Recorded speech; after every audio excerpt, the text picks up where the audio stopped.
मुंबई शहर आणि पश्चिम उपनगरात वादळी वाऱ्यासह मुसळधार पाऊस कोसळतोय, तर पूर्व उपनगरांमध्ये जोरदार पावसाच्या सरी बरसतायत। मुलुंड, भांडूप, पवई, अंधेरी, गोरेगाव या सगळ्या भागात रात्रीपासून मुसळधार पाऊस कोसळतोय, तर मुंबईतल्या इतर भागात रात्रभर पावसाची रिपरिप सुरू होती।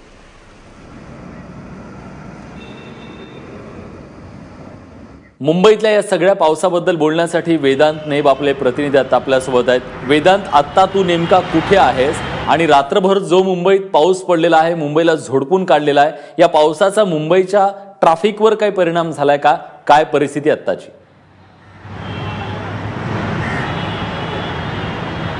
विलास, सध्या मी साकीनाका भागात आहे। साकीनाका भागात जरी पावसाने विश्रांती घेतली असली तरी ढगाळ वातावरण आहे आणि रिमझिम जो पाऊस आहे तो सुरू आहे। मुंबईतल्या अनेक भागात जो आहे आता सुद्धा अनेक ठिकाणी जो आहे तो मुसळधार पाऊस जो आहे तो कोसळत आहे। त्यामुळे कुठेतरी सकाळची वेळ आहे, अनेक जण जे आहेत ते आपल्या कामाला जात असतात, त्यामुळे या सगळ्यांचा परिणाम जो आहे ट्रॅफिक जी आहे ती जाम आहे, त्याच्यामुळे कुठेतरी मुंबईकरांना त्रास सहन करावा लागतोय। मुंबईतला कांदिवलीचा भाग असू द्या, मलाड भाग किंवा वेस्टर्न एक्सप्रेस हायवे वाशीचा भाग असू द्या, तिथे जे आहे ते आपल्याला ट्रॅफिक जाम जी आहे ती पाहायला मिळते। तर दुसरीकडे जर आपण मुंबईची लाईफलाईन लोकलचा जर विचार केला तर जी आहे ती वेस्टर्न आणि सेंट्रल हे दोन्हीही 5 ते 10 मिनिटं उशिराने धावताना दिसतात। विलास, धन्यवाद वेदांत, तुम्ही दिलेल्या सगळ्या सविस्तर माहितीबद्दल। तेव्हा मुंबईत मुसळधार पाऊस कोसळला, पण अजूनही मुंबई रुळावर आहे।